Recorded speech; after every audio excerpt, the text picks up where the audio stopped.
All right, welcome. Thank you all so much for joining this session. This session is titled Systemic Racism. It starts with awareness. Now, I'm going to introduce our speakers in just a moment. The folks who've been attending each day of the conference, you could give the logistics spiel I'm about to give in your sleep by now, but I'll go ahead and give it once more. So as you just heard, this is being recorded. We will go ahead and post the recordings to the Whova platform, and then later on to our website, to the Washington Poison Center website. We'll get those going as early next week. We'll also be posting materials attached, so the slides and any other resources that our speakers share with us, to our website a little further out. Another reminder, we are not providing CEs or CEUs this year, but keep watching those sessions. If you watch 5 sessions live or recorded by September 15th, you can get a certificate of attendance. And then another plug to keep an eye out for the end of series evaluation survey. Please fill that out when you can. Now, it is my pleasure to introduce our speakers. I'm going to start with Christy Engerhofer, who is an equity educator with 17 years of medical education experience in undergraduate and graduate medical education. Now, before joining the School of Medicine Office of Diversity and Inclusion in 2019, she spent 10 years as the program manager of the Denver Health Residency in Health Medicine program, co-founding their DEI efforts. Christy now splits her time between the Vice Chancellor's Office of Diversity, Equity, and Inclusion and Community Engagement, Health Equity in Action Lab, and the School's Medicines of Service Learning Engagement, and serves as the DEI co-chair for graduate medical education. Welcome, Christy. I'd also like to introduce Dr. Jackie Ward Gaines. Now, Dr. Jackie Ward Gaines is a director of the Diversity and Inclusion Committee, Denver Health Emergency Medicine Residency. She uses her DEI training as a faculty physician in the CU Department of Emergency Medicine to serve as the educational lead for DEI efforts. She is a graduate of Cambridge Health Alliance Center for Health Equity, Education, and Advocacy 2021 Health Equity Scholars Program. She has the chair of the Education Committee of the Academy for Diversity and Inclusion in Emergency Medicine of the Society for Academic Emergency Medicine, and is now a member at large. I hope I got every one of those committees and titles correct, because wow, you both do so much. We are so honored to have you here. Now I'm going to turn it over to both of you in just a second. A reminder, folks, ask questions in the Q&A box in Whova, put comments in the chat box. I will be fielding those throughout the session today. Thank you both so much. Thank you. Thank you very much, Alex. We are so happy to be here today, and very happy for those of you who've elected to join this session today. And so we'll have plenty of time. We're going to just get ready to jump right into it. I do want to remind you, too, it's okay to go ahead and ask questions. And we want to be interactive. And so whenever there's a question, feel free. You can ask that verbally, too. So the jar is open. When we have sometimes, you want to keep things in a container, but once it's open and it's spilled, the only way to handle it is to address it, be aware that it's going on, and sort of take it from there. So it's open today. The topics and conversation about systemic racism, it's out of the jar. So let's go ahead and let's start talking about it today. The first thing I want to do, like I told you, we like this to be interactive, and we like a lot of questions and conversations, and this is the right place to generate those. We push for an inclusive environment. There's no shame, there's no blame. Everyone's question is validated, and everyone's opinion, so that we can actually talk and have an open conversations. This is a very confidential space. I'd like to sort of remind everyone that. So, feel free to talk about the lessons learned here, but do not take names and identities and things out of this space. It's sort of like the Vegas rules. What happens here stays here.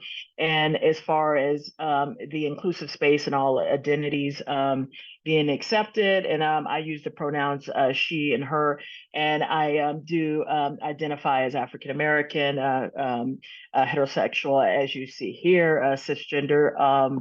Christy, would you like to talk about any of your identities right now? Yeah, sure. So I identify as a Mexican American, cisgendered, heterosexual woman. I'm a mom, I'm an educator, Jackie Ward Gaines' best friend. Those are just a few of my identities, and it matters because it kind of is important about how we show up in these spaces. So thanks, Jackie. No problem. So 2020, the AMA, American Medical Association, said racism is a public health crisis. As many of you who are affiliated with the health field, and like myself, an emergency physician for attending for over 22 years, realizing that there are things that I see in the clinical space, and are they attributed to racism? How do we battle that? And so finally, I enjoyed that in 2020, AMA, after all of education and papers and gross looks at things, we're able to say, we can't, there's not too many things we can put our finger on, but definitely racism is a public health crisis. So today we're going to define systemic racism, and we're going to do that through understanding how it affects a lot of the social determinants of health. So wealth, education, political representation, criminal justice, healthcare institutions. And we're going to sort of talk about, tools to begin to dismantle some of this inequity. So how did we get here? Why are we here? And history is something that we can't remove. There is no blame for any of us on history itself, but in order to know where we go and how to get there, we have to know where we came from. We have to know that past. The United States, and just concentrating on the United States, there's talks I do where we talk about world, right? And we talk about the difference in how these things impact in a world health aspect. But in the US, in our aspect, we were a colony. That's how the US started. And in order to do colonialism, there has to be some supremacy, right? You have to feel that you are supreme enough to go conquer someone. And that's seen in a lot of different activities, even sports, right? You have to feel that you are strong enough to do these things. And in doing that, you use different tactics to achieve supremacy. So whether that be white supremacy, male supremacy, human supremacy. And in order for that triad to continue, there has to be some gain of capitalism, and then you're able to colonize more. And then there's continued supremacy, and then more capitalism, and then you're able to colonize more. And by using those ways to keep that supremacy, those things could cause trauma, cause inflammation. They definitely can take away resources from specific areas. But again, that is the history of our country. We were a colony. Racism is itself a belief in the primary determinant of human traits and capacities that racial differences produce an inherent superiority of a particular race. So that's truly just the definition of racism.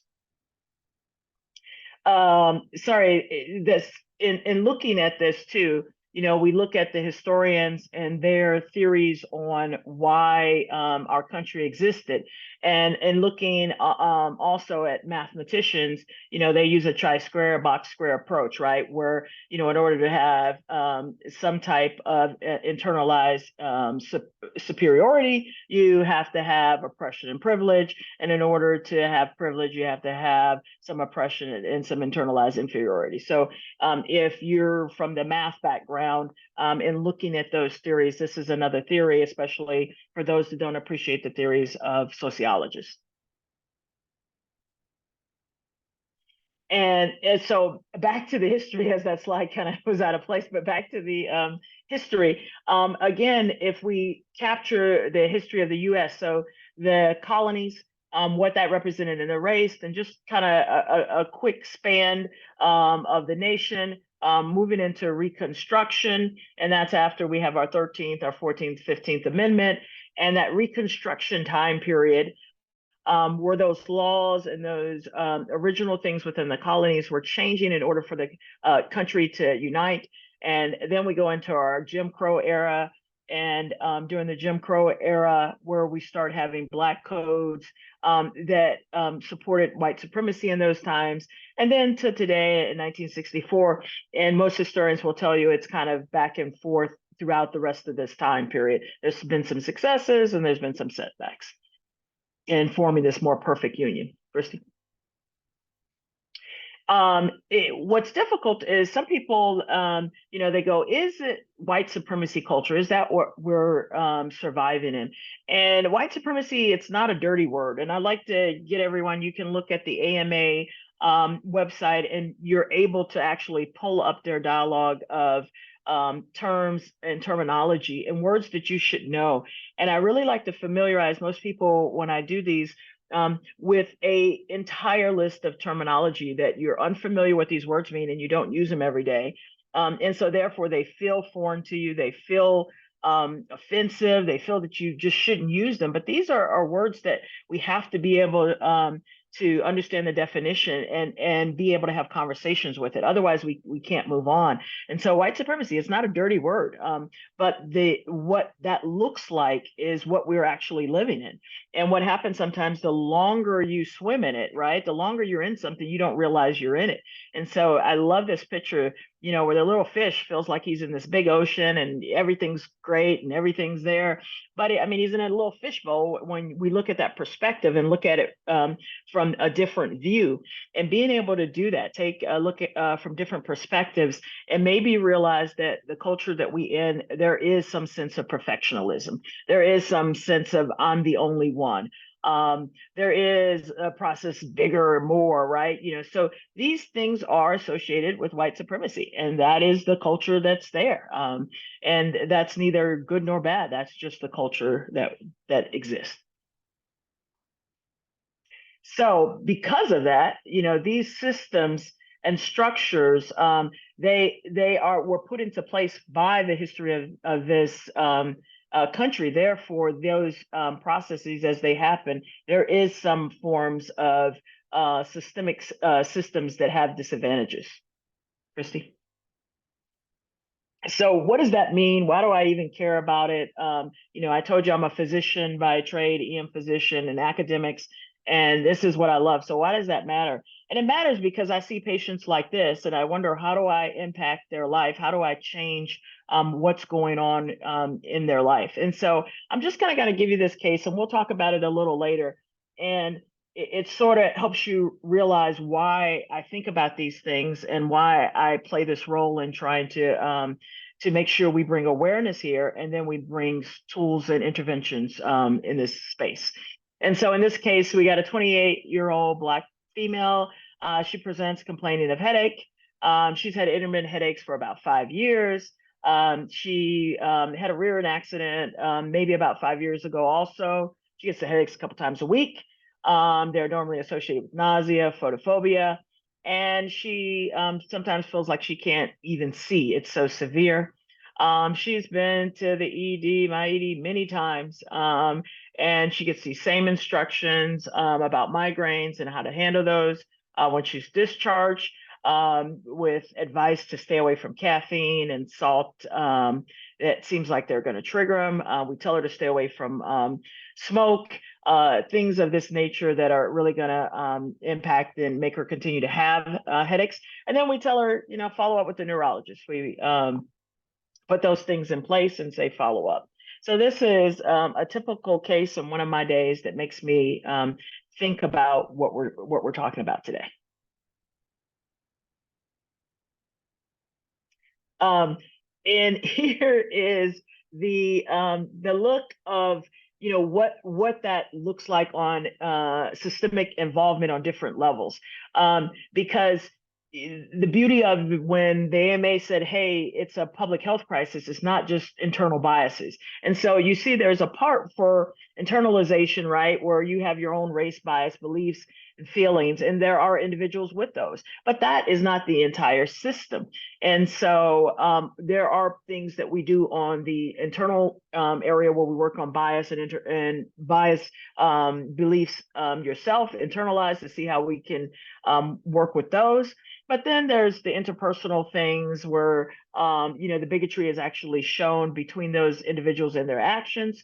And then finally, the institutional part, where the policies and practices that are put into place, they were done with your biases unchecked and things like that. So there we have those institutional issues. And as it continues to go on and go on, now we have this big systemic system. And so when we look at all of the things in our life and how do we, how they interact in our social determinants of our health, then we have housing, we have the criminal justice system, we have the banking system or financial system, we have education, and then that brings to our public health. And so all of those things interact. And so it's really hard to take one from the other. All right, thanks so much, Jackie. So we're going to get into each one of these structures and kind of walk through some of the history, some of now, and some of how it's affecting our health. And it should be noted that, the biggest determinant of our health in the United States is our zip code. It is more determinant of our life expectancy and what kind of health we will have, of where we live and what zip code we belong to, than anything else. And so again, thinking about our history, as Jackie talked about earlier, what are some examples of ways that supremacy and that oppression came in as a country and then became sustained? So these Black Code laws were put into place after slavery was abolished, and these were ways, again, systemically, to keep people oppressed and to keep capitalism growing. A couple of these, for example, were curfews put into place. Generally, African Americans could not gather after sunset. There were vagrancy laws where if you were not working, you could be jailed, labor contracts, land restrictions. And these firmly kind of kept, again, these systems very much in place. And they stayed in place until the abolishment of, or the introduction of the Civil Rights Act of 1964.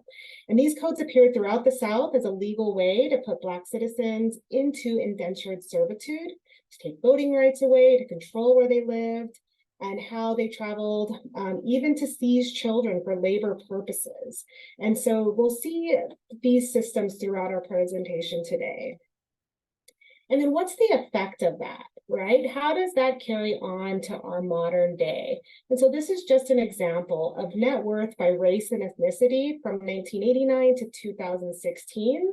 And you can see even in these places around 2007 where all families, it says, kind of took a head up and got some wealth here, the Black and Hispanic family line just basically stays the same. There is no advancement for those groups of people.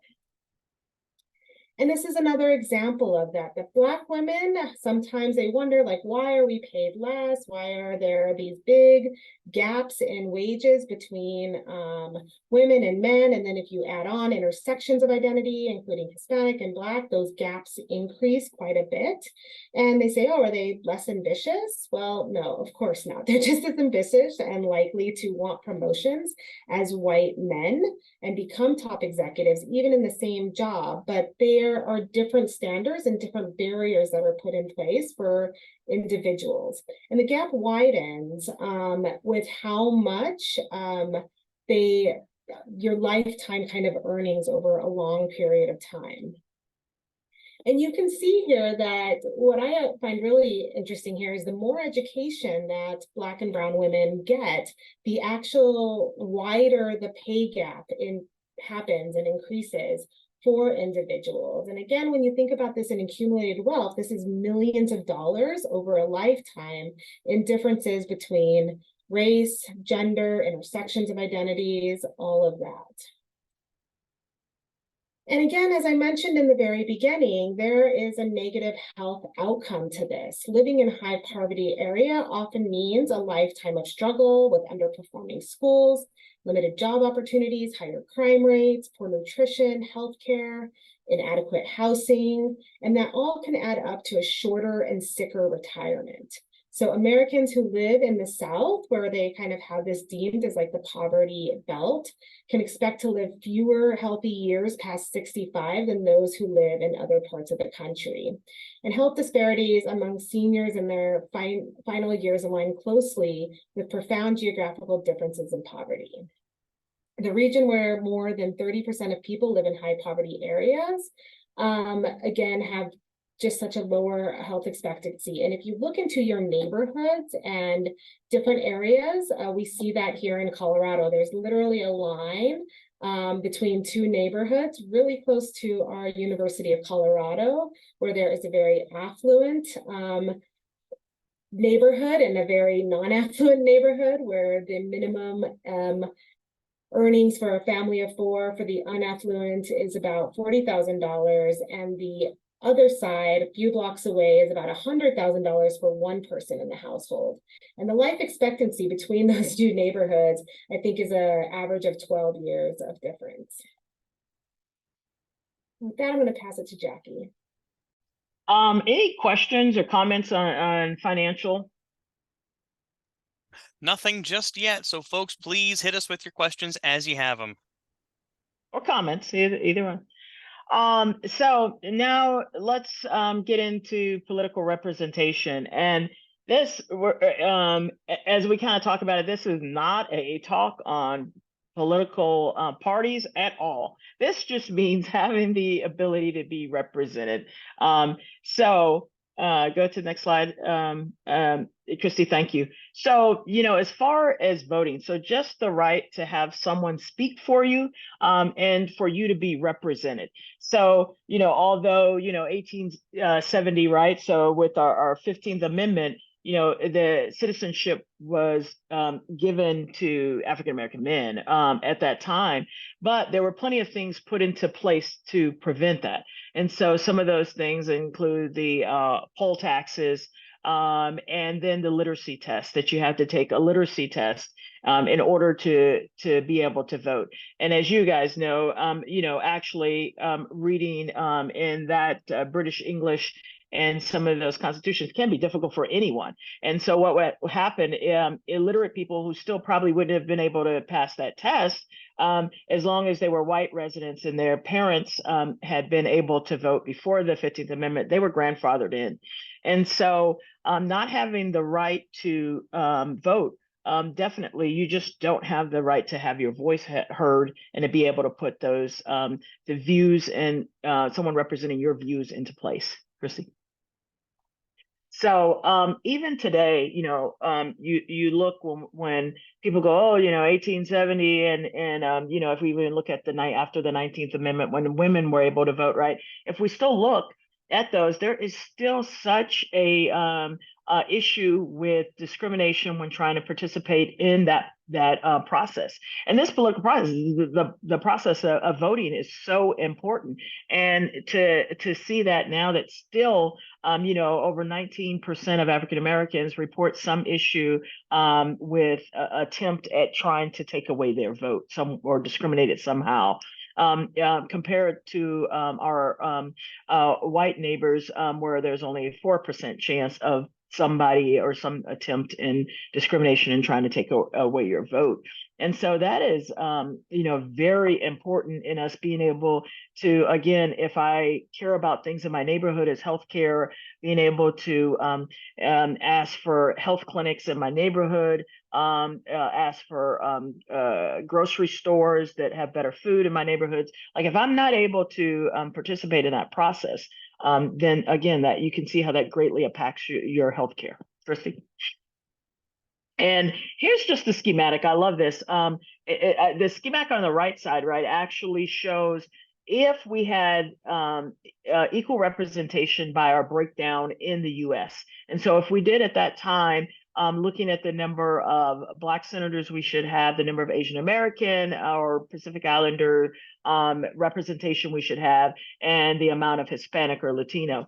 And at the time, I think this was in 2018, I think, was the one on the left, which showed the actual representation in Congress. And so, it mathematically, if everything was all aligned, we should have had that as the odds maker, our schematic on the right, versus what is on the left. And so that tells you there's something at play that is preventing that normal laws of math to fall out. So there is something else that's affecting our ability to have representation and vote on things that impact our healthcare, not even matter about other things, but just even our healthcare. Let's see. Now we'll go into housing, and feel free, like I told you, to interrupt if there was questions about voting and things of that nature or comments. But as we go into housing, housing is so important as to being able to first actually gain wealth in this country. And so with housing initially for African Americans, it was whatever shack that your slave owner put up to provide some coverage over you. After freedom in your 13th Amendment, and the ability, if you didn't have any finances, how do you actually get a home? And so you didn't get a home. Normally, they gave you the shack, which you agreed to work back on that same property where you were just enslaved.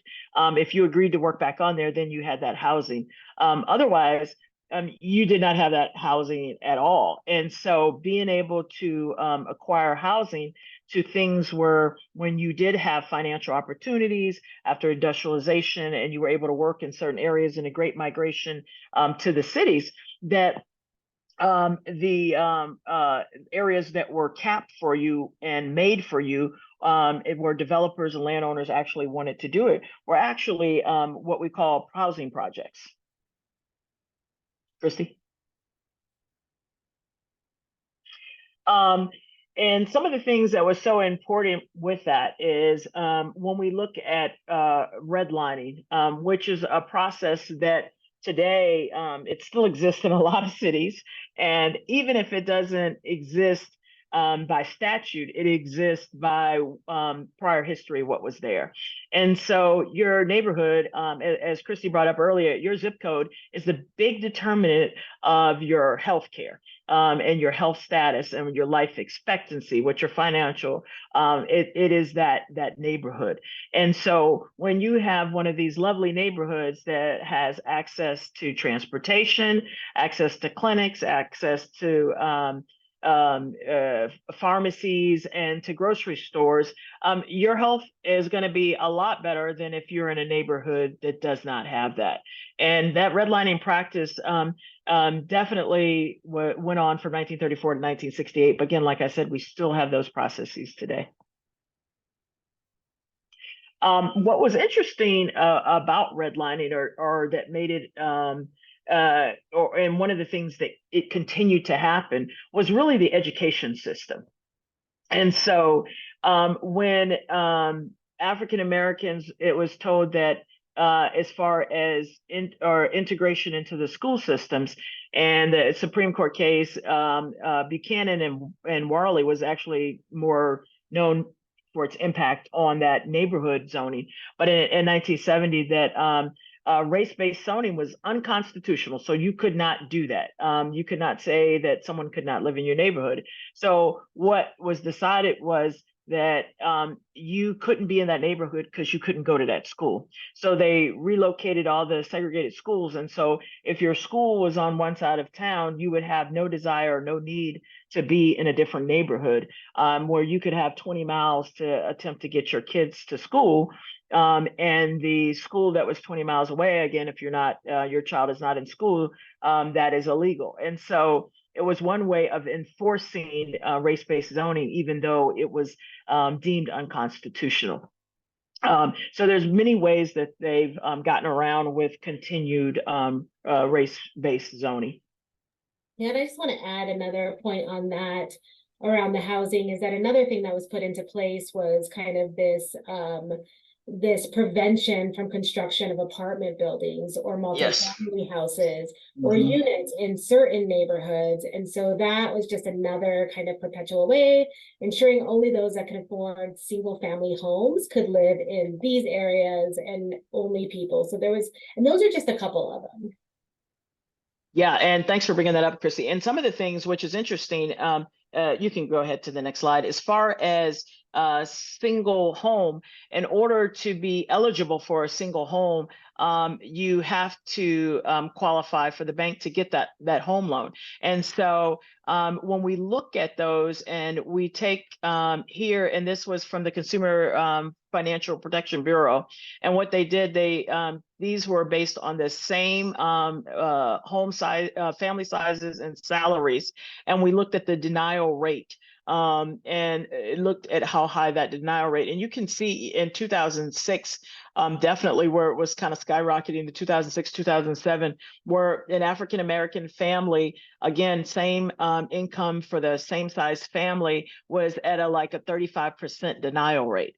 So even in neighborhoods where you could have possibly qualified for a single family home or been able to afford it, you would get denied the bank loan. So now, that limits your ability to live in specific neighborhoods regardless. So even if they happen, you felt that you did not need to live in an apartment and you had the means to do so, your counterparts were getting approved for these loans and you were not getting approved for those loans. Go ahead, Chris. And then even the discrimination in buying a home and trying to buy homes in different neighborhoods. And I actually myself have a personal story when I moved here to the Denver area, and there was a specific neighborhood I wanted to stay in, and our realtor told us that I was not allowed to be in that neighborhood. And so these things do exist, and that's my own personal shared story. But these things exist, and to say even the neighborhood that I was attempting to stay in, I was well above the income of that neighborhood, and I was still told that as that was a white majority neighborhood, that I was not allowed to be in that neighborhood. Here is a schematic here at Denver, and for those of you with a lot of free time on your hand and are very interested, I tell you to take a look at your own neighborhoods and your own cities, and you can actually be able to pull those up and see where that race-based zoning had been done in the past, and you'll see that those areas still overlap. Because once those areas are robbed of the financial approval for buildings there, for businesses that want to come into those areas, it really continues to rob those neighborhoods forever, and they sort of continue to stay in those areas. So if you look here, the historical redlining grade, and so when your area was deemed hazardous area, and Christy, I think you can probably point on your screen to hit some of the red areas that were deemed hazardous and was notoriously redlined then. And as you can see, still to this day, those areas are still there. And on the equity index score of your bank now, it says, your highest inequality, which works against trying to get monies to develop in those areas and to get those bank loans and things for those areas. And that still exists and still exactly the same thing. Becky, can you talk about a little bit about some lines that look weird, that they're kind of and it is interesting because sometimes I do put that in, and these are our political lines. And so I told you about the voice and the opportunity, that if things were done correctly, right, that you should have the right representation. Overlapping this is also our political zones, our representation. And so wouldn't it be, or seems like it should be, that you would have certain areas if we drew these lines correctly. And here it's interesting. They're made in a way that what would that area have the same ideas or things that they want to vote on compared to the other area. When you have a very affluent neighborhood, and that was one of the ones that Christy was talking about, next to a very disadvantaged neighborhood, of course they're going to see things differently and want different opportunities, and their voice wants to be heard differently. But in order for the city to have enough of the affluent voice heard, these district lines have been drawn so that there are more numbers of these affluent areas, and so those vote opportunities are more for them than for the areas that are disadvantaged. And so that's what's beautiful too, when you overlay those on top of one another, being able to see that. And again, just the difference in your neighborhood is the difference in your healthcare, healthy, and being able to exist from there. And I think this is a beautiful capture of that. All right, thanks, Jackie. So on to education. So again, back to some of the history. In 1847, we had Virginia Criminal Code, which is imprisonment for teaching slaves reading and writing. So keeping people uneducated, again, going into voting, going into health education, all of those type of things. Racial segregation, kind of as a means to provide and maintain the economic advantages and superior social status of the politically dominant group.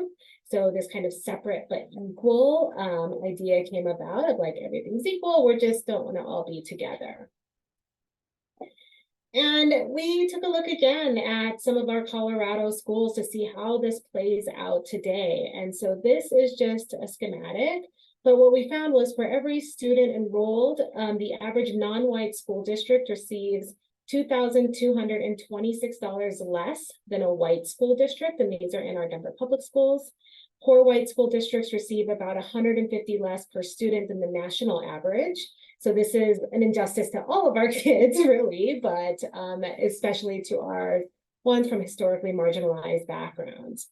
And predominantly non-white school districts in Colorado have 16% less funding on average than predominantly white school districts. And this matters to back that schematic that Jackie just showed, because the way that schools work in Colorado and in Denver is whatever neighborhood you are in, you get an automatic spot into that school. And so you can imagine if the wealth around a certain neighborhood that your school kid gets to go to is high, you have parents who are also contributing on top of the funding that that the schools get. And so what you'll see around our neighborhoods are schools that have full enrollment that are predominantly white or predominantly minoritized. And then the funding that goes along with it is less in general, but then there are invested and financially well-off parents who are giving on top of that. And what that concludes as is more teachers. It generally isn't for field trips and things like that. It's for paraprofessionals. It's for more adults in the room, more high-level educational materials, maybe supplemental science groups, supplemental math innovations that the parents can fund, even air conditioning and things like that. My child was on 2 days of heat mitigation last week because the school was too darn hot. And so you see these inequities in every aspect of that. And then we see it across the country as well. So this was the percentage of students earning any credit in these kind of like AP classes. And there's a lot of reasons for this. So one, minoritized students often don't see themselves represented in high-level positions, teachers, principals, deans, things like that. There is a ton of implicit and explicit bias that assumes that children of color are troublemakers, less intelligent, maybe that they don't have enough family structure. And these are like stereotypical racist biases that come in to these places. There's a lot of zero tolerance policies, and we see that those impact students of color at a much, much, much higher rate than students that are in the dominant culture. And then, of course, there's all these financial barriers that we talked about, like college application fees, testing fees, acceptance rates, and ability to secure scholarships. I mean, now you can hire anybody to get your child into preschool or whatever you need to, and enough money is thrown at it. And we have seen kind of the access and resources grow with those financial opportunities. And so when they did this kind of study in 2015 and 16 of the state of racial diversity in the educator workforce, they showed again that Black students nationwide made up 15% of the public school students, but 31% referred to police or arrested at school. Black and Latinx students are far more likely to attend schools in low-income neighborhoods, again, which is closely tied to academic achievement. Think of those math and science courses. There are schools that don't even have those available because of the funding. And Black and Latinx students are far less likely to have a teacher, counselor, principal that looks like them, advocates them, trained in implicit bias, recognizes when those are coming into play. And this has, of course, a very detrimental impact. Alex, is there something you wanted to jump in with? There's just a question, if now's a good time to bring it Yes, up. All bring it right. up. Perfect. It's a pretty big one. So what suggestions do you have for empowering organizations to make equity equal and not just a box they check off for deliverables? That is a really good question. You want to take it first, Jackie, or you want me to give some? It doesn't. You can take first. I'll jump in afterwards. I love that question though. You know, it's a great question. And I think that what I would suggest is really, I think what we're trying to do today, it starts with awareness. We have to understand why the systems are the way that they are, to be able to see the inequities that lie within them, and then be able to kind of come up with solutions. And so when you're in organizations, oftentimes we do things just because that's the way we've always done them. And so number one, well, I don't know if it's number one, but having that representation that we've talked about of other voices and that lived experiences, to be able to kind of say, like, maybe this is the way it's always been done, but is that a system that is built for everyone, or is it just a system that is built for one group? And if so, what are the equity structural impacts that can be changed? That's pretty vague, but I'm going to give it to Jackie. Yeah, what has to happen, definitely, from leadership point, those things have to be identified as important. And if leadership does not identify them as important, then that already you have an issue there. And so once that happens, when you have people in place, we can actually go look at all of our systems and truly look for areas that we can improve upon.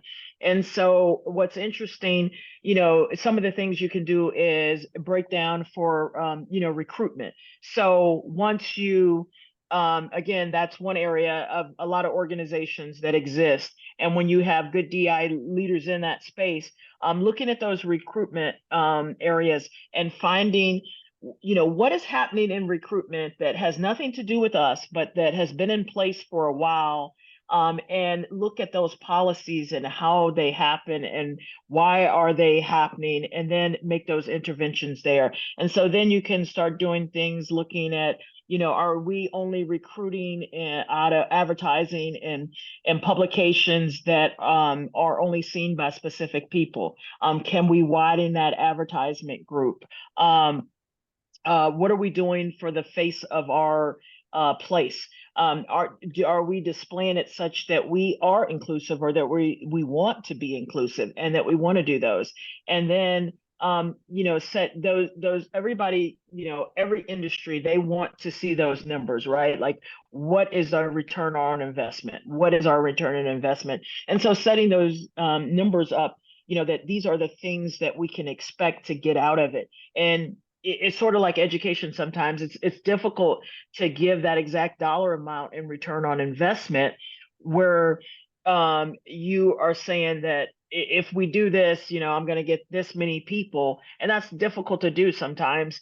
and with academics, knowing that I put in a lot of time, and I hope that these, residents and medical students go forth and do good things, but it's hard to put that value on it sometimes. And that some of that is things that we have to do for humanity, and pushing leadership to understand that. And though that's a way to kind of at least give you some deliverables, but at the same time still realize that some of this is things that we just have to do for humanity and the better good of our entire healthcare system, our entire country.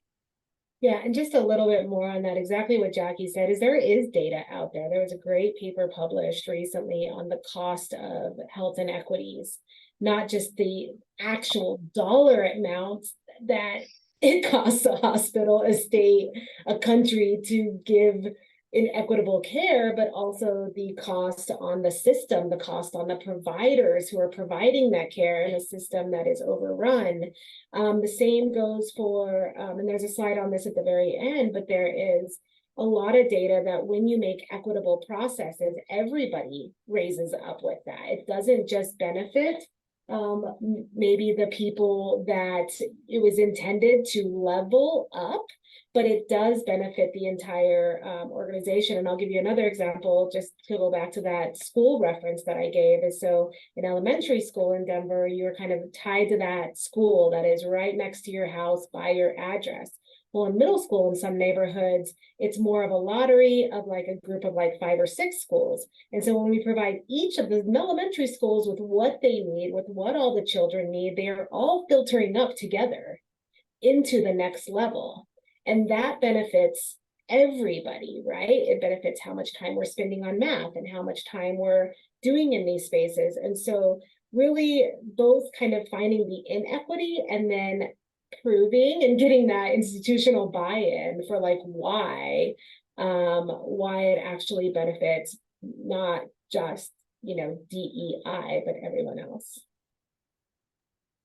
Excellent. Thank you both for addressing that one. And we just got another one if you're ready for another one. Sure. Perfect. Another doozy. How do you work within or around a political system that won't truly acknowledge racism as a public health issue when you are a public health worker? Jackie? Quit. No, just joking. No, we definitely need you in those spaces. And I approach this, and this is all my research, as I approach things from an evidence-based and an area of inquiry. And so when you do that, that normally puts most people in a way where that they can let down their defenses. And so when you approach them from an educational standpoint and inquiry, well, if they don't seem to think that this is true, then, why is this? Just asking again, what do you think about this? How do you feel that happened? Why? Eventually they're going to have a dialogue and conversation with you, and bringing them to that point to do that. I gave my chairman books to read, right?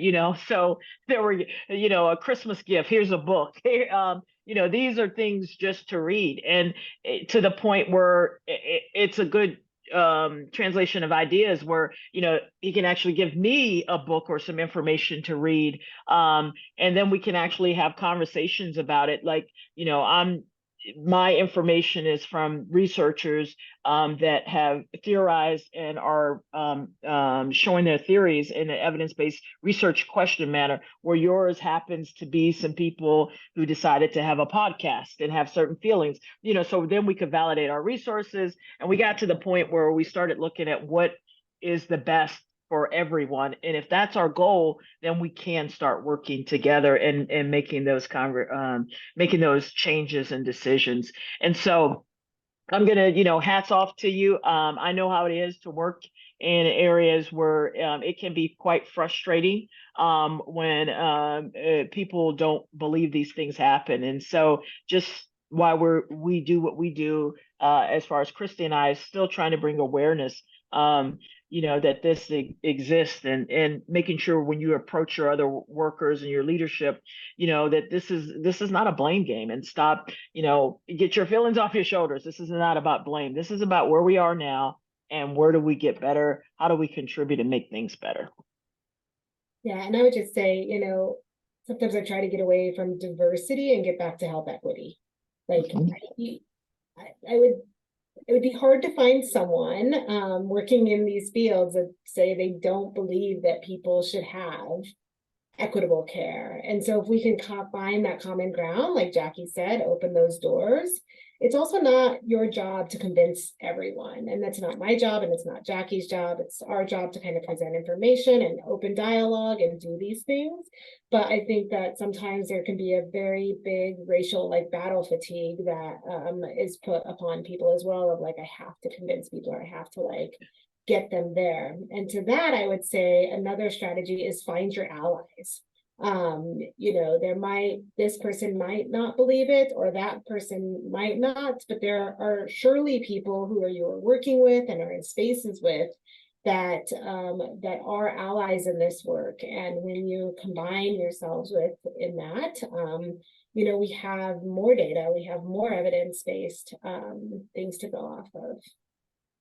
Yeah, and reminding people, you know, the word diversity and you know, divisive, they're two different words, right?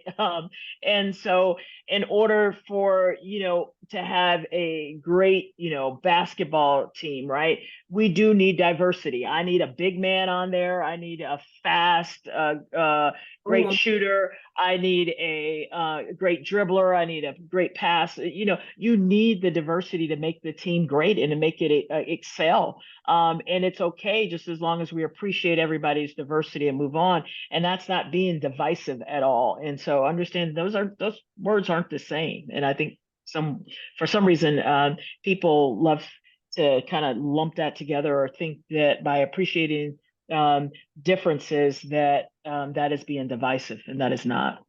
Or Exclusionary. Yes. If we open the door for someone, then there is not gonna, then it shuts a door. And that's just not true. You can see us laughing, and that we're not laughing because we think it's funny. We're laughing because we've seen this play out so many times where it's just it's an American, it's a capitalist, it's a human intrinsic thing within us that if I give up something, or if I open space for something, then I must be giving up something. And so I think I can't express as much as I can't say what Jackie said as eloquently, but like opening those doors to conversation. Why do we feel like this? What are we scared of, and what's the truth around that fear? Is it true that there won't be enough to go around? All right. So as we've been talking about education, this kind of goes on up into every aspect of higher education as well. And so this was just a little example of how some of that bias and racism, discrimination comes into our actual like evaluative things that we go through to decide who is going to be a part of our departments. And so there has been shown in not just the medical field, but every field, that there's these kind of different words that are used for women and men, for minorities and non-minorities. And so when they look at that, there is a lot of impact that happens if somebody is described as scientific and leader and amazing, and then a woman is described as nice and a minority is described as competent, then that is just a further kind of extension of some of the biases and barriers that have been put into place. And so you see that not only is there discrimination and bias in kind of getting into systems, but as you'll see on the slide, once you're there, there is an additional bias and discrimination that happens for people of color, and that limits opportunities, limits people's ability to be promoted. And what that turns into is, when we look at that political representation or any representation, that's seats at the table. Right. And so we're trying to kind of piece all these things together of how these systems keep kind of being inequitable. And with that, we're going to move on to the criminal justice system. And so our criminal justice system is still shaped by a fear of Black people and a taste for violent punishment. And I'm just going to pause on that for a second because I want to read it one more time. Our criminal justice system is still shaped by fear of Black people and a taste for violent punishment born on the plantation. And these are just a few of the kind of laws, again, that were put into place of the Black codes and other things to perpetuate having violence being acted against Black bodies, and that includes Indigenous, other people of color, but this is specifically about chattel slavery. And how this manifests today has a very deep seed of history within all of those practices. And you look at this is just the lifetime likelihood of imprisonment, right? And there are stark differences. I mean, 1 in 18 Black women, right? And 1 in 56 of all women. These are very big differences, and they are kind of born again in some of those historical laws and policies that were put into place. These, if you don't follow the Prison Policy Initiative, you should. They have wonderful charts and data and all that kind of education that we've been talking about that you can bring back facts to people. But there's a lot of this that can show that Black people are disproportionately stopped on the street by police, while white people are much more likely to call the police for help. And again, think about the impact of that. So you are just walking down the street, and if you have Black skin, you are that much more likely to just be stopped than somebody from the dominant culture. When you think about use of force, and we can see some of this, that there's some new emerging data coming out around hospitals and who is deemed aggressive as a patient, what are they called? Restraints are used for which type of patients as opposed to other type of patients. And so not just in the criminal system, but you can see how this can play out in our everyday lives as well. And Christy, I mean, that plays out in the education system also, as you discussed earlier, the number of Black children who are actually the percentage difference on 15% within the school system, but 31% actually getting arrested from school. So that plays out in like you said, healthcare. We're looking at those numbers now, and then in the education system. Yeah, and I think we took this slide out, I don't know why, but there's a great study, and you can just Google it, that's a Yale preschool study, where they had, a bunch of teachers come in, and they had a little white boy, a little white girl, a little Black boy, and a little Black girl. And they asked the teachers to kind of watch out for bad behavior, we want you to kind of be on the lookout for bad behavior. And none of the children were misbehaving. These were preschool kids. They were all going about it, but the eyes of the teachers tracked to the little Black boys more than anybody else. And then it actually went to the white boys and then to the white girls. And it actually showed that the little Black girls were pretty much ignored. They were like, they weren't even there. And it just shows so much of how that predetermined bias that lives within us, and when we're saying look for trouble, plays out in that. And so if we're looking for trouble, then we're going to find trouble, and then we're going to report to a principal, which then might, have an impact on that child, and then, might lead. There's this like school to prison pathway. And we see that played out and out and out again. But what we forget is that these are kids, and they are getting impacted by this bias before the age of 4 or 5 years old. And then it's playing out into their adulthood, and then of course into healthcare, finance, representation, all of those different arenas. And this slide was just, remarkable to us that we were able to find this data that showed the marijuana, which is legal in most states now, the possession arrest rates per 100K in 2018, and who, same arrest, same crime, as they would say, but who actually got arrested and who was given grace or a second chance or the benefit of the doubt. And it's just really important to note that if this is happening to an individual, that is not the only impact that has happened. The individual's family, the individual's community, the individual's health, like physical and psychological health, all of these things, there is a cost to this racism and bias that happens in each one of these systems. With that, I'm going to pass back to Jackie. Thank you, Christy. Open it Any up to questions? questions? That was a heavy one. Yeah, any questions there? Because that's definitely a heavy topic here. Not coming in just yet, but I'll keep an eye on the box here. A really quick reminder to the folks viewing in the Whova platform, be sure you're putting your questions and comments on the panel to the right side. Be sure to not try to select the chat box on the bottom, because that one won't work. It's got to be the one that's on the right side of the web page there. Thank you both. And thank you so much. And remember, like I told you, we want to be able to have conversations, and this is a safe space.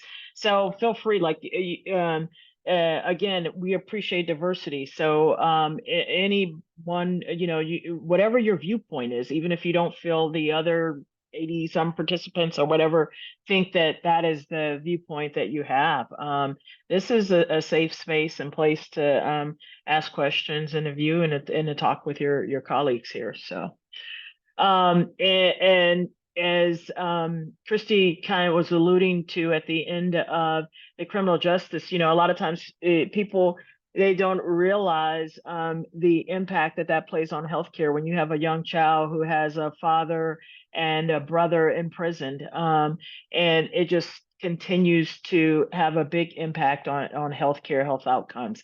And so if we're putting all these things into the system, racism, ableism, xenophobia, sexism, all those things are going in, and their impact on those social determinants of health. And then what we're going to get output is not going to be good, right? Because we have all of those things that have impacted our healthcare and the things that impact our healthcare.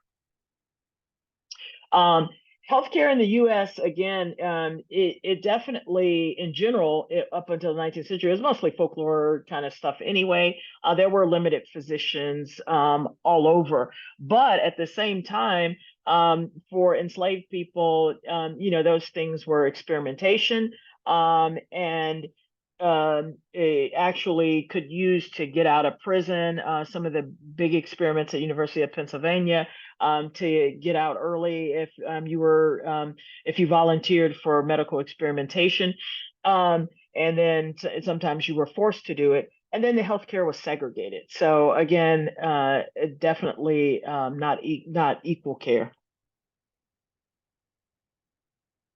Some of that healthcare, just like all of our other books and the policies that we're taught, these things were actually recommended guidelines. Like I told you, there was a lot of work done at University of Pennsylvania with prisoners and trying to be able to establish rules and laws for treating Black people, and some of the things that were actually taught, that Black skin, was a form of leprosy, and there were guidelines for that. And so, Collins' book, were Practical Rules for the Management and Medical Treatment of Negro Slaves in the Sugar Colonies, and how those things should be addressed.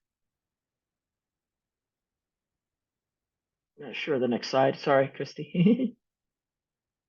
I look like you and actually, since you froze, that gives me a chance to talk about some of the other data in this realm now, is that realizing if these things were input into healthcare, one of our big papers lately is the one on hidden in plain sight, and then looking at all the race-based policies and race-based medicine that had already existed, right? And so things like creatinine ratio, our peak pulmonary function test, or weight that we use for diabetes risk factors, all of those things, they were, those rules came out in an environment where racism was at play.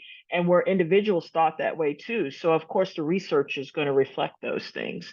And these are things that we're starting to pull out of medicine now and see that, you're taught that this creatinine ratio should be different for Black people than white people. And like, where did that come from? Why did that come up? And again, because this happened as history was developing and the race was going on, and the impact it has today on patients getting delayed diagnosis of advanced renal disease, delayed diagnosis to be able to get into dialysis.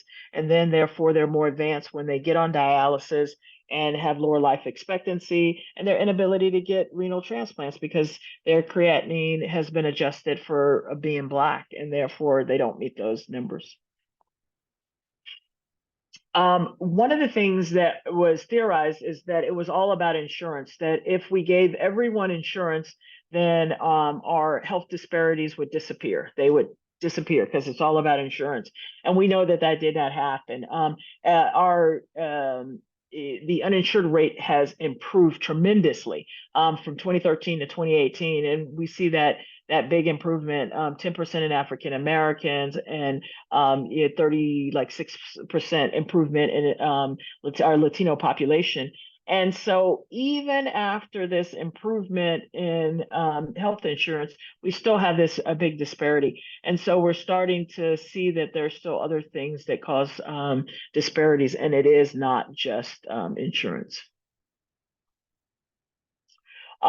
Speaking of, again, I could bore you with paper after paper showing a lot of these things, and this is one of the ones that we kept in here today, which is so shocking, is that the thoughts behind racial bias in pain management and assessment. And so, these differences were thought that Blacks don't experience pain. And this study was redone in 2016. So, all the original studies, you're like, okay, that happened during that time period. But in redoing the study in 2016, these are medical students today who still over 50% thought that Blacks age more slowly than whites. They thought Blacks' nerve endings are less sensitive than whites, that Black people's blood coagulates more quickly than whites.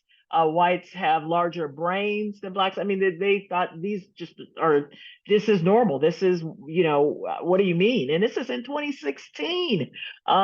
So that tells you how these thoughts and processes are so systemic, and that it's not even, second thought that these things could be wrong, that they really believe that. And it's interesting, in our area at the university, at our public health, they're actually doing the study again.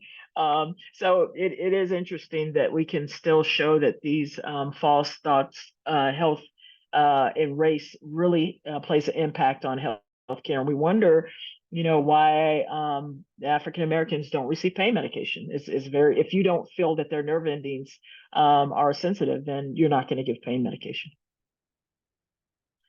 And that, again, you unwittingly can perpetuate a lot of these healthcare disparities. So it's not that you want to do this, and this is falling into those institutional systemic policies, that these things are definitely happening unwittingly. And so making sure that we are aware of these.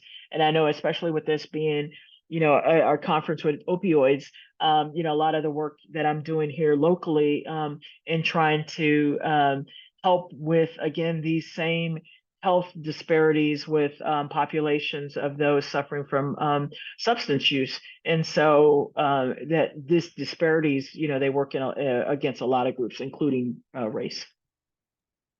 Well, we have another question just Yes. on that topic. So it says, this data helps explain the disparities in Black maternal health. How can we change these preconceptions in providers when they don't seem to realize they have them? I'm a big proponent of doing bias training and trying to get everyone to really realize these biases that you have. I'm biased, Christy's biased, and realizing that we have them first. And so I like to have them take bias tests and just realize that they have them. And when you realize that you feel this way, then, the first step is just being aware. And we know that that improves it. So I know when I interact with, for me, in an ED setting where I see patients of all backgrounds and identities come forth, I know the things that I'm biased about. So now when I get ready to see that patient, I can sort of check my biases at the door. I tell my residents, check your biases at the door, right? I know I have an issue with it, so I can be more aware of that. Then I actually give you bias training on ways that you can do and work within yourself to improve those. And then my biggest thing is working then with our entire health community in trying to do that. And so to be able to see what that looks like in practice and to move those out. One of the things I've done is I've done with our residents here is being able to have them to go through a series of simulations with specific cases that highlight some of our health disparities, and have them actually walk through those cases and see what happens and how that improves.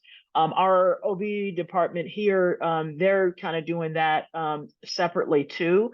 And actually in the fall of this year, we're going to have more of these cases with Dr. Julie Vinci with her grant too, that we're doing those, and she's expanding on what I've done so that we're now doing those with medical students and with many different specialties to try to improve upon that.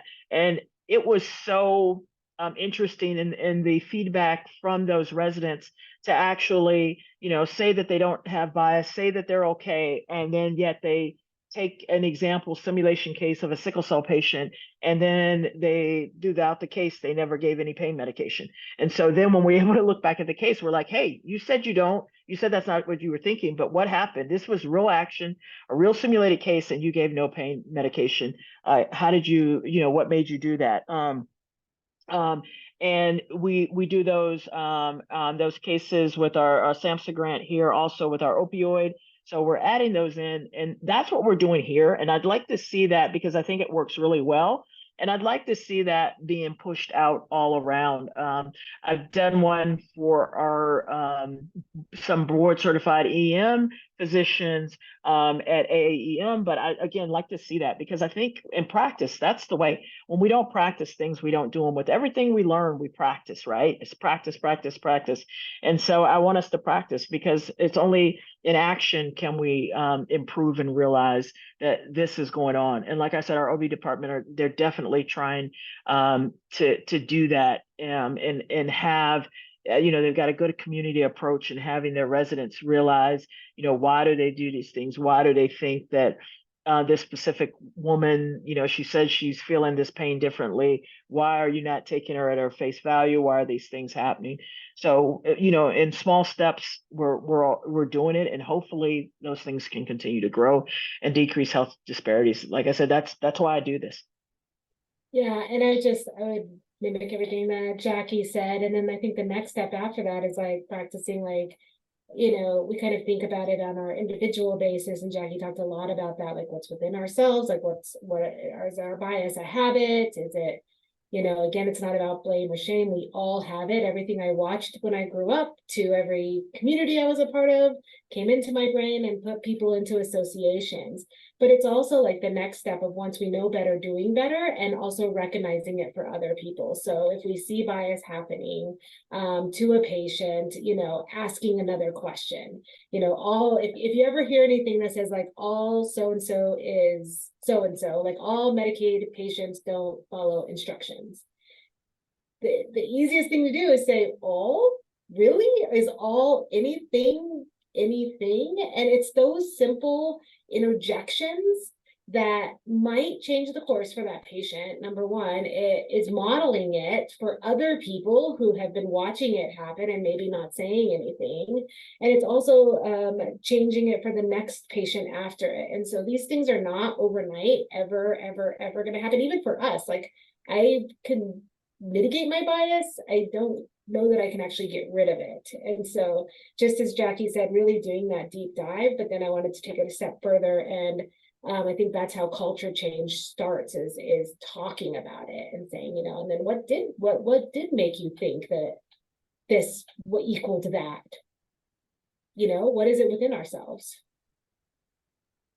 Absolutely. Thank you both. And there are no more questions right now, but there are a couple comments I'll go ahead and share. One says that when you were talking about medical procedure history, I could not stop thinking about the history of hysterectomies and the forced sterilization of women of color. And then a follow-up comment to that was someone said same, and also the disproportionate child welfare reporting of parents of color and indigenous parents. Yes. Oh my, yes, oh, you really hit on some things there. And the forced sterilization also of Native American women. And a very horrible story. One day, there was a elderly, well, she was about maybe 60-year-old female, that I was staffing with one of my residents, and the patient was complaining of some lower abdominal pain. And the next thing I know, they came and got me, the resident, and it was like this woman was crying hysterically. And she, the resident was like, I don't know what I did wrong. She had lower abdominal pain, pelvic kind of pain, and she was asking her a bunch of questions attuned to GYN. And she was asking her sort of about, like, have you ever had any abnormal pap smears? And this woman just started crying hysterically, and her husband. So I go in the room, and it's this woman of Native American descent, and she had actually had forced sterilization here outside of our Colorado. I think she's a member of the Arapaho tribe, or originally or something. And like, this just brought up her seeking healthcare for abdominal pain, and this question brought up this horrible emotion for this patient. And it was again, it was really difficult. And I'm face to face with what has happened in the past, and how again, it's still impacting this woman emotionally today. And trying to make sure that I do I approach every patient as far as with a trauma perspective care, because not knowing what they've been through, in the best way to handle it. And it is seeing those procedures and some of those atrocities that happen. And like I said, these are things that are still alive today. And so it's so difficult sometimes when people go, oh, that was in the past, what happened? And just seeing those trauma and the trauma from generations that continue. And for this woman to tell me, her lifeline was over, and for her to know this and have lived with this for all these years, it was just as you can tell, one of the things that still hurts my soul to this day. And again, that some of those experiences is how I practice. And a lot of people, Tuskegee experiment is very important too, and people bring that up. But there have just been so many more that we don't even, discuss or talk about that happen. And I'd like to see the changes with CoMERB and here dealing with you guys. I'm sure a lot of people doing research in how those things, hopefully, some of those things will not happen again, for individuals, doing research and make sure that we follow those guidelines. And even looking at healthcare and the number of medical schools during Reconstruction and Black medical schools to what we have today, how those numbers have changed. And so thank you for those comments, and knowing that we could interact with people who've been affected by this, on a daily basis. As Jackie said, this isn't over, right? We've heard reports at the border towns during past years of forced sterilization, and then even thinking about it in maybe not these experimental things, but thinking about it as the power that physicians and healthcare workers have to, basically tell somebody this is what you need, or this is what you need. And maybe it's not forced, and maybe it's not that you're kind of tricking somebody into this, but that goes into all of this as well, of these power and privileges that are held by some, and the vulnerability and marginalization that are held by others, and how that plays out in the system of maybe, encouragement to not have more children, encouragement to take this medication over this medication, even though you've told your doctor that this one gives you a bad reaction. Well, no, that must be in your head. Like, how many times have you seen those type of things play out, where we don't allow people to be experts in their own lives and kind of those administrators or partners in their care? I know Jackie does a phenomenal job of kind of being like, I'm here, you're here, like, what can we do together? Like, how are we gonna, treat why you're here today, instead of saying, I'm here, I'm gonna fix you, and I'm gonna tell you exactly what to do. But it's the same white supremacy or dominant culture that Jackie talks about in the very, very beginning of, like, we know better. We can colonize, or we are supreme. And so we see that even coming in these kind of less, I guess, obvious, horrific ways. I don't know about a phenomenal job, but thank you, Christy. But one of the things too, in training learners is, I like to have them to take a moment to step back, and, they are happy about their accomplishments. And yeah, I want you to be excited about your accomplishments and the things that you have went through to get to this phase. Now I want to turn your direction into appreciating humanity, valuing your patients, and valuing that they are sharing what they're going through with you, and that they are asking you to take care of them. And when you start looking at it like that, oh, I'm not this super doctor, but I'm someone that these people are entrusting me with their health care, then you'll start sort of making the right decision and feeling that it's okay to be humble and ask questions and about, for them, what's best for them, and saying that you might not know it all, and being humble, not hubris, but humble. All right, Christy, I think. Did you do this slide already? I can't remember now. Yeah, I did. Go for it. And then we can just go on from this, but that one. And so again, just hitting back again into all these social and economic factors, and that they do drive health outcomes. And in order for us to improve upon those, that we have to actually address this, or we're not going to get better, healthier as a country.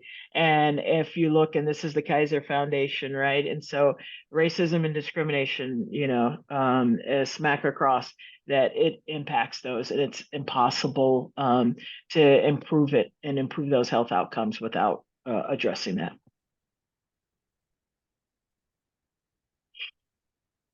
Again, recap of what I said. Okay, is this back to me here? Yes. All right. So we talked a lot about the impact, and what we want to not leave you with is just, this is all horrible history and there's nothing to do about it. We want to give you some kind of more details around impact, and then we're going to get into some structures. And so what we're hoping that this drives all of you to think about is kind of reimagining that medical interaction between the doctor, the nurse, the healthcare worker, the patient, and recommitting ourselves to the quiet work of kind of doctoring and providing care and building trust with individual patients. Even though we gave a lot of broad ways that racism and discrimination may affect individuals, they are individuals, and that's what we really got to get back to. And again, these are just some slides around how the impact are different for different people. This one in particular we like to bring up. So this was an Ohio lawmaker who was questioned about the hygiene of Black Americans, or sorry, the why Black Americans he felt was getting COVID more than other people. And his comments were, I understand African Americans have higher instances of chronic conditions that make them more susceptible to death from COVID. But why is it that it makes them more susceptible to get COVID? Could it just be that African Americans or the colored population do not wash their hands as well as other groups, or wear masks, or do not socially distance themselves? Could that be the explanation of why there's a higher incidence? And this brings kind of all of our past slides together. So there's multiple aspects. This Ohio lawmaker was appointed by a cousin of his. It also not representative of the entire state that he was in charge and entrusted in making decisions for. So those thoughts, those biases, those overarching feelings are going to impact how laws are put forward, how policies are made that, of course, again, are impacting people in a negative way, which is leading to those health inequities. And this was Dr. Susan Moore, who was a physician who received COVID-19 and again and again and again told her colleague physicians, I cannot breathe, I am not able to catch enough air. They told her, quote unquote, you're not even short of breath, and she did succumb to that illness. And so this is the question we talked about earlier, right? What do we do with all this? And we don't give up, right? We say we understand the history, we understand the impacts, and now we're going to kind of work towards structural change. And a few ways to do this. The first one is understanding us, right? Our own biases, our own privileges. Privilege is a special right, an advantage, or an immunity granted and available only to one particular group or person. You can take a look at this kind of circle of marginalization and of power. And we probably all hold aspects of our identities. We described a few of them in the beginning. I am a female, I am Mexican American, I am also a citizen of the United States, I speak English, I grew up in an urban setting, not a rural setting. And so you can see within me, I have power in some instances. All my best friends are emergency medicine doctors, which means when my son got stitches last week, somebody just came to my house and took them out. That is a privilege that I have because of my lived experience. But if we don't recognize what powers and privileges that we have, we can't use them. We can't use them to advance other groups, usually who are disadvantaged. And then we need to listen. We need to do homework, listen to marginalized groups, the lived experiences. And this doesn't always mean that you have to have people educate you. There are a million resources. We've mentioned multiple papers today. We will definitely give those to Alex to kind of grow our own education. Jackie and I, every time we give one of these lectures, we learn something that we're able to take into our next practice. And so we can educate ourselves, especially if we're in that fishbowl. What are those voices that are missing in our lives, those lived experiences that may be causing a blind spot for us or adding to our own bias? We can be an ally, we can speak up, we can support community, we can call out biases and injustices and discrimination when we see them, because being anti-racist, it's a verb. There's action that's oriented with that. So where I have areas of privilege, I try to use that for amplification. There might be areas that Jackie has more privilege than I because she is an MD and I'm not. And so I'm going to call on my ally in that aspect and hope that she uses her power and privilege in that way. And so it is a group way of thinking. And there's, like we said, lots of book. We can't wait for other people to change things, as most have a vested interest in things staying the same. That is that structural kind of systemic oppression that we discussed earlier. But you can be a part of the collective. You can affect change by saying, you know, this isn't good for me. This isn't good for people. Like health inequities aren't serving anybody or being a part like of our society. It's not a positive thing for our society. So let's try to do something and hold ourselves and others accountable. Some ways to do that are to desegregate the healthcare system. We talk a lot about holistic review and getting more providers of colors. I mean, it is still a very segregated system of who sits at leadership, who gets into med school, who gets into graduate programs.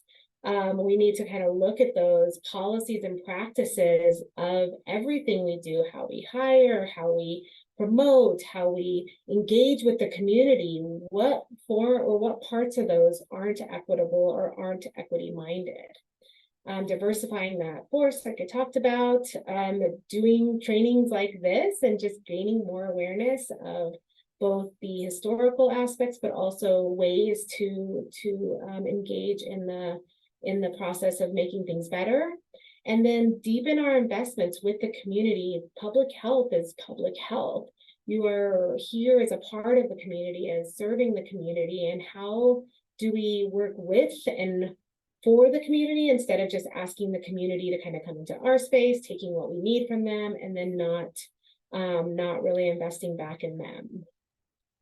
And Christy, hold up, go back to that slide, sorry, one more time. And these are 5 steps, you know, that you can take, you know, wherever you are. And that approach, it just works so well. And so, you know, when you look around in your spaces and you realize that maybe your space is only, it is not very diversified, then start thinking, why is it not diversified? And so you could start doing things, you know, like we said, in advocacy and for organization. Who are we letting people know about this profession or this field? You know, there are things we've done here, for example, for our EMS system, right? You know, that if we look at the level of academic achievement, why is that not a diversified field like it should be, right? So where is it advertised? Where are the door stoppers in those areas? And so, you know, advertising that to high school students so that they realize that these are achievable goals and things that they can do. And when you advertise it and show them those pathways, and make those pathways accessible, then all of a sudden now we are recruiting and getting more into this system, right? To be able to do that. So start looking at that. And then how are we actually recruiting? What is our rubric for recruiting? Are we just recruiting again off of nepotism? I know you, come on in. Or how are you know, you're such and such's kid, right? So how are we doing that? What are we doing to make our systems of hiring equitable, so that everyone has that opportunity to come in? You know, each little step along the phase of that. And you know, and then divesting from those practices that when you realize these things are happening, you know, we took here in our system, you know, ratio adjusted creatinine out of our system, right? So look at your hospital practices. Are you using race adjusted creatinine? Are you using peak flow measurements, right? That are race? What are you using for your treatment for osteoporosis? What, you know, are all of these things that we know in our cardiac index factors that are like, are we using those? Develop pathways committees to so that you can take those out of usage in your facilities that you are. And then making sure people are training. And sometimes, like I said, it's just not training, but maybe just conversations, spaces for people to have honest, open conversations and thoughts, and being able to do that. We know that communication is the key to everything. And so in just our daily relationships with significant others, being able to have open, honest communication. And you know, I joke about people at work. I call them, you know, my work husband, right? Or whatever, because I spend more time sometime with the people you work with than you do your significant others. So how is it that I am not even having a good conversation with someone that I'm spending the majority of my time with? So being able to have those conversations, and that we come to a place to do that. And then examples of, like, Christy, I think you brought up enough about, you know, the community. What communities are you serving? Do you have representation from them? Are they on your boards? Are they able to have those conversations? What do the communities need to have better relationships with your organizations? Sorry, Christy, thank you. No, that's great, Jackie, all of that. And then when we think about communication and bias, as Jackie said, that is the key. And our bias comes from lack of knowledge. Like it comes from lack of knowledge, right? And we've done a lot here at CU with just community capacity building circles. Literally people sitting in a circle and being like, this is who I am. This is what's going on. This is how I feel about this. And just opening those doors, because when that happens, you know, Jackie walks in the room and I'm going to size her up, right? I'm like, oh, she's a doctor. She's better than me. She's going to, you know, whatever, whatever, whatever. And then I meet Jackie and she's like, oh, this is that. And you're like, oh, you completely weren't what I thought you were. And so much of our bias and the acts that come with our bias just come from that lack of information. And so thank you for sharing that. Yeah, no, any thoughts or questions on that? Because, you know, again, we want you to take some tools and some ways away. So you can expand on these thoughts. Any questions? I'll keep it open for just a second to see if we get any influx. Nothing just yet on that, but I do appreciate both of you sharing that. And I was messaging some of my colleagues when you made the comment about your work husband, and we have a lot of these conversations a lot. So I was like, hey, work spouse. No, as Jackie said, I think really looking around your own groups, if you're writing a paper with somebody, who are the voices on there? Who might be missing? And amplification of others as well is a huge sponsorship and amplification of saying, you know what, like this person is amazing and nobody recognizes that. And maybe that's because part of their identity, maybe not, but I'm going to create a space for that using, again, my power and privilege. And so the AMA House delegates adopted a new policy to kind of acknowledge that the primary drivers of racial health inequity are systemic and structural racism and unconscious bias within medical research and the healthcare delivery. And this caused and continues to cause harm to marginalized communities and society as a whole. And so again, when you're fighting with people or trying to get people to recognize that, you can point to the AMA, you can point to other higher institutions who have said, you know, these big medical institutions have said that this is real and that we have to do something about it. And we have to, I highlighted that part of development of policy because that's truly the only way to structurally undo some of the structural inequities that are made, is to, you know, we want to be an ally, we want to be unbiased, we want to change our behaviors in those personal and interpersonal spaces. But once we figure out why those behaviors are happening, we have to go back to the policy. And does that policy support equity and advancement in this space, or is it holding on to something that keeps groups separated, that keeps kind of marginalization happening? And this is our kind of equality versus equity. We have to really think about how these are different. A lot of times we think about, you know, are the systems around you fair for everyone? Does everybody come at the same space? What do we benefit from? How do we create and sustain? And if you look at this, we look at equality and we see that, you know, that everybody has a box, right? The person in purple can see over the fence, she can, or they can meet their goals of kind of seeing that view. The person in orange is straining, the person in green doesn't have a chance, and the person using the wheelchair for mobility, you know, the box isn't going to help them at all. When we get to equity, we give everybody what they need. And so when you look at this picture, you can see that the ground is uneven. And that is our whole lecture today. Those are those structural inequities, racism, bias, historical oppression, that we're starting off on different grounds. And so to get to equity, we need to give everybody a different set of boxes. But no matter how many boxes we give, we're not going to be able to get to equity for the person utilizing the wheelchair for mobility, right? That person needs a ramp. And then justice is the end of that. That's removing the barrier.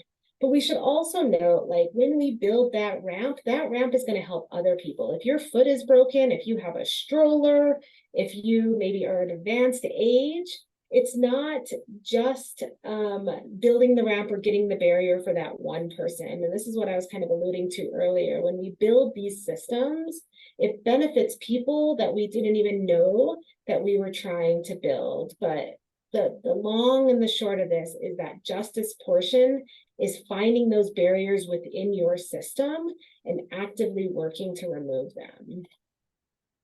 Because the systemic part of systemic racism means that left alone, the system's going to continue to produce the results it was designed to create.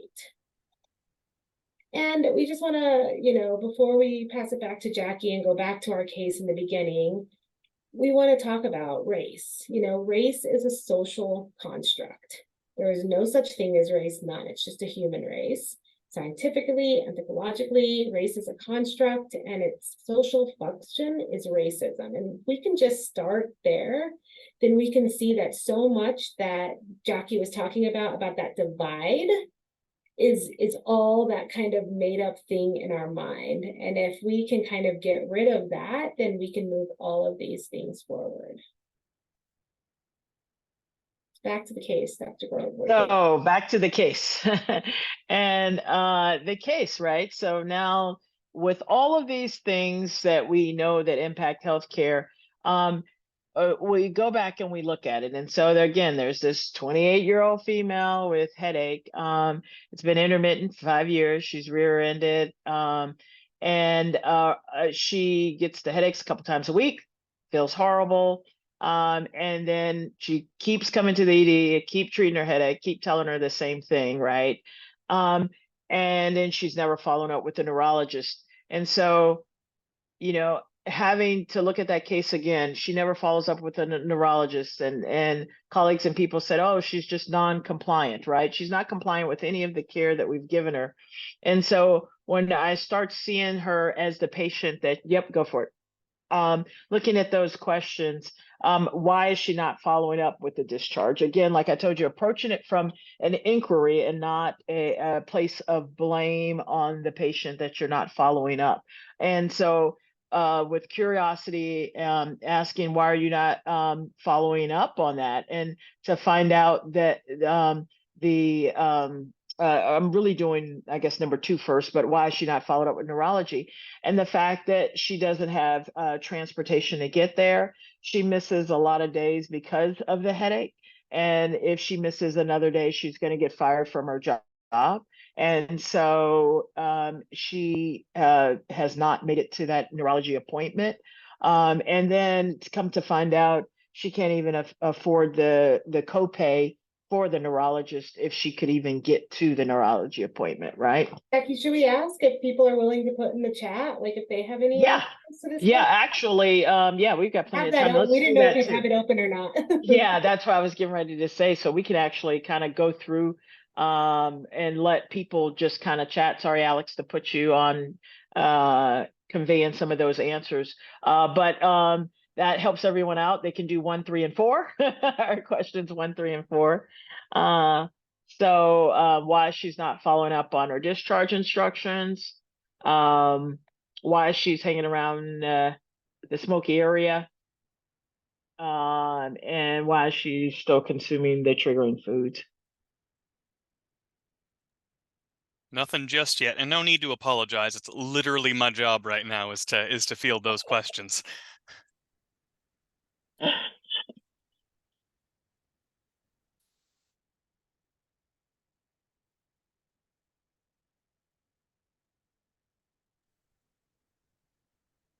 Someone just chimed in saying that moving isn't easy, may not be a practical option. And you're so right. We got another one saying she probably cannot afford to buy other types of food, or it's a comfort food of some kind. That is excellent. And you're right. We've had that happen before too, where people it is a comfort food. Someone else just threw out a cultural food, maybe culturally significant food. Those are excellent. Yes, I like that. Let's see. Someone said fear in financials. Oh, I'm actually seeing. Let's see if I can do this, folks. Someone who's in the Zoom side of things is raising their hand. I'm going to see if I can give you the power to talk. All right, so try to go for it, Michelle. Okay, can you hear me? Yes. Yes. Oh, yes. So I wanted to ask a couple of questions, but our chat is disabled and we can't figure out how to make it work. But we hear that people are coming in with questions. So I did have a question not related to this slide. I don't want to derail anything. So amazing. I tell you what, go ahead, ask, because I never want to stifle discussion. We can always get back. Go ahead, because I'm glad you're able to talk. So go for it right now. Okay, just really quick. I've on several occasions looked for care providers physicians of color or who are more culturally sensitive in my area, and have had little to no luck of even knowing how to go about this, and wondering if you have any recommendations of how a person can seek out a care provider. It's funny that you bring that up, Michelle, because our colleagues, we kind of refer to it like it's the diversity egg hunt, Easter egg hunt. We're like, you're trying to find the eggs, but like they're not colored. Where do you find them? How do you do it? And it can be quite difficult. A couple of the NMA is trying to make a list of some providers of color in their areas. And it is something that there's a couple of places that I am trying to kind of push this, because it's very difficult, just like you said, for even myself to look for providers of color, because there goes that thing about this pseudo colorblind, right? So they're saying they don't want to put people there, even though we know it's better healthcare if it's people who can relate with you, that matches your cultural backgrounds, that you'll have better healthcare. And so we're fighting to make that something that's advertised, and that is being more inclusive of better healthcare and not. So what's kind of difficult is in your local area. Where are you located? May I ask? I'm sorry about that. In Eastern Washington State. You're in Eastern Washington. Okay, all right. I would even look in the Seattle area, but I'm willing to Okay. go statewide at this point. And so at this point, I would say try to go on the NMA website is probably the best thing now to try to do that. You can also try to inquire on your the Washington State Licensing Board, and they'll be able to tell you a little bit more about their providers. And then, each individual health network system can tell you. So if there's Kaiser, or if there's the, University of Washington hospital system, and try to go through it that way. But it is a very difficult task, and we have realized this task, and we are definitely, we're asked a lot of questions. How do we improve that? How do we make that happen? Okay, Christy, you want to add? Well, just Thank you so much. AMA is the National Medical Association, for those of you that don't know, and that's a primarily Black, is it an institution that was made because Black students weren't allowed to be a part of the AMA many, many moons ago. Jackie probably has the dates on that. But the other thing that I would say is, again, when we get more comfortable having these conversations and asking for what we need, if you trust your primary care provider now, I would ask them. I would say, I really would like to seek a provider that is of this race and ethnicity, or from this background, or has this specialized care. Like, think about it like anything else. If you wanted somebody who was an expert in this or that, that might be lived experience, and have that conversation. And the worst thing that happens is that doctor's mad at you and you find a new one anyway, because they shouldn't have been mad at you. But I think asking for what you need and using the networks that they know is very appropriate. I can't thank you enough. Yeah. No problem. That is an excellent question.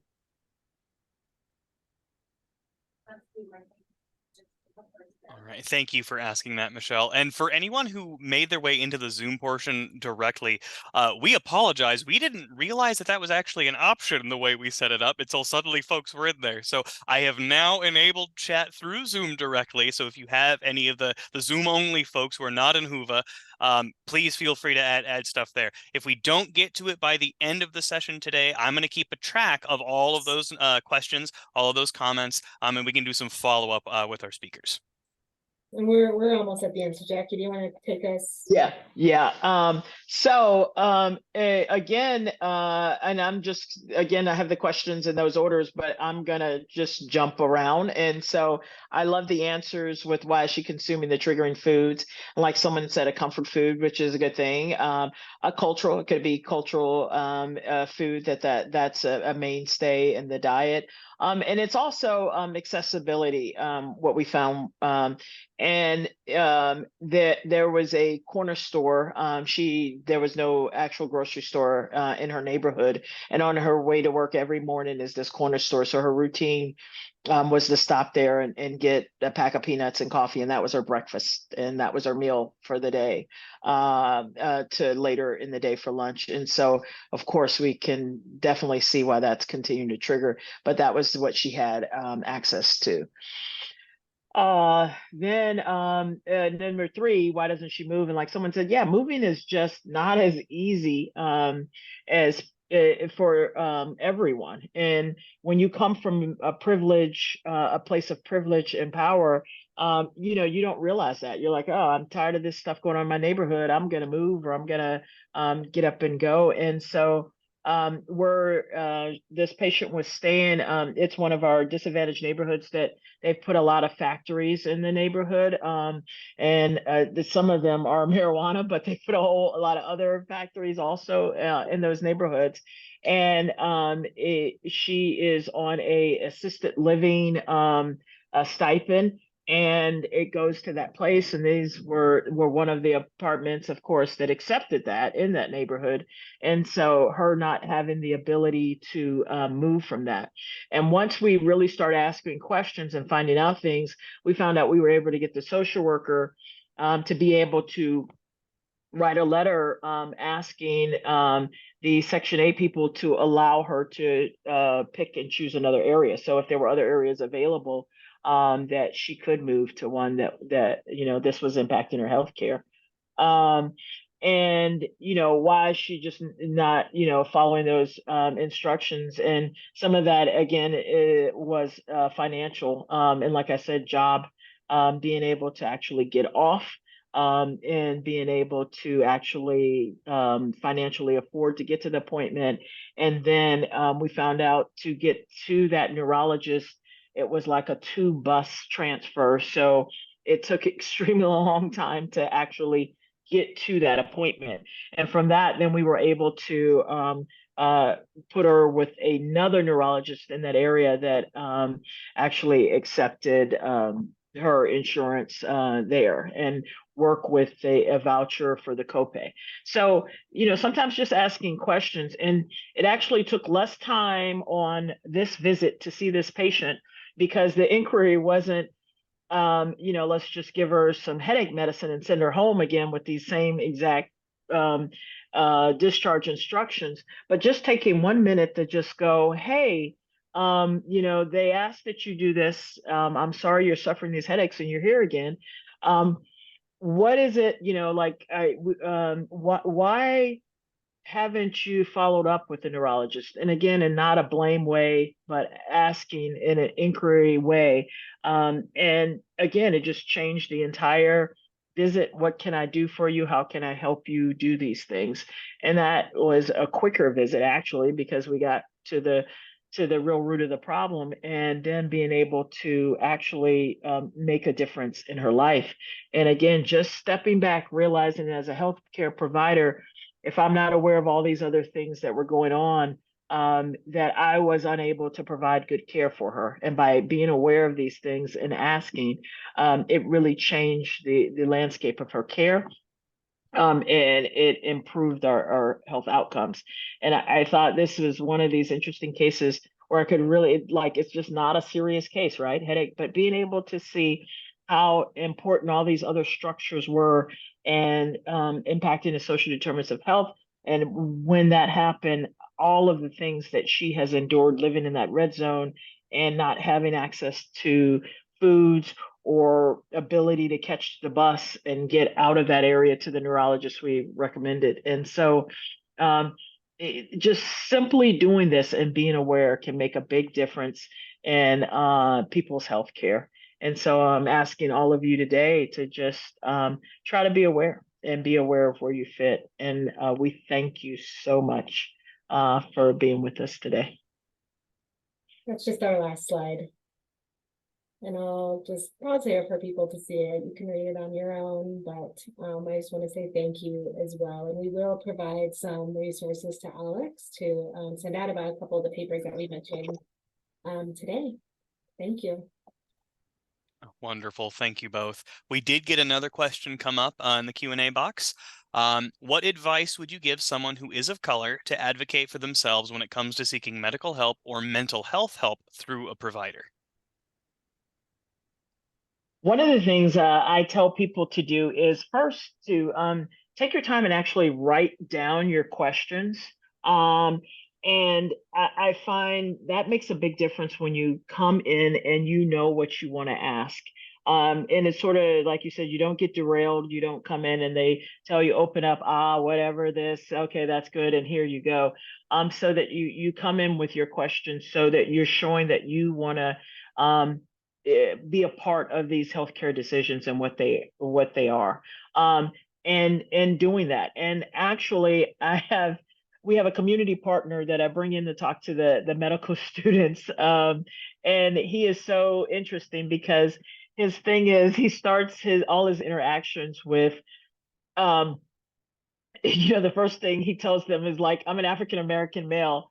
And the providers just sort of look at him and he's like, because when they go, why are you here today? Or what do you here? What can you do for you? And they kind of look and he's like, no, if we don't get past that, if you don't understand that, we can't do anything else today. Like, you have to understand that this is the identity. This is what I'm bringing into this visit. Now let's get started. And so I thought that was wonderful. And so that's one of the things I think that you should do, especially, I try to tell people that in prenatal care now, or for African American female gynecological care, is like, letting them know that I'm coming into this space with known issues of poor outcomes and disparities, and we need to address this as we go, and we need to put it into every decision we make today, and let's make sure that I walk out of here with the good health care. Christy, any thoughts? No, I like all those suggestions. I think, there's a lot of trauma with being in the medical system with these different aspects of identities. And so I think maybe even asking your doctor to take a little bit of time in the very beginning to get to know you. These are some of your past experiences. I mean, again, Jackie performs wonderful trauma-informed care, which sometimes there's things that people say, like, is there anything about your past that might help me take better care of you today? And so I think you can take that power back and have some of those things thought out as well. This doesn't mean you need to tell everybody every part of your lived experience, but if there is something that will be a barrier to somebody taking care of you, or the opposite, taking the 2 minutes to kind of start your relationship with that, of like, this is something that I would like you to know about me. It'll help us communicate better. And really, again, taking that autonomy and power back. Oh, fantastically said, both of you. I'm not seeing any additional questions or comments come in. We've got about 4 minutes left. While we are waiting for any last questions to come in, are there any final thoughts either of you would like to leave us with? And the final thought is just to, again, be aware. Systemic racism, it exists. It's in every part of our life and our interactions. And if we just start with that awareness, that's the first step, and try to make those around you aware. If we all, I like to say, do the hummingbird. If we all do our little part in our little space, then together as a collective, we'll start seeing differences and improvements. Yeah, and I guess my final thoughts is this is everyone's work. It is my work, it is your work, it is everyone's work. I cannot stress how when this work is done right, it does benefit everyone. But it is everyone's work, and we have to kind of stay the course and be active members of the change. Wonderful. I'm personally incredibly grateful for both of you taking your time, your energy, bringing your expertise into this space. And you've done a lot of the work already, and you've shown us how we can keep doing the work. So thank you for that. Thanks for having us. Now we're starting to get all the thank yous and great presentations in the chat box. All right, folks, we'll go ahead. Oh, Go ahead. I was just gonna say thanks to Dr. Sasha Kaiser for Yeah. Oh, yes. Thanks, Dr. being Kaiser. here. All right. Well, folks, we're going to head toward our lunch break in just a couple minutes, and then we'll come back a bit after that. Thank you both again so much. Have a great rest of your day. Yeah. Take care. Thank you.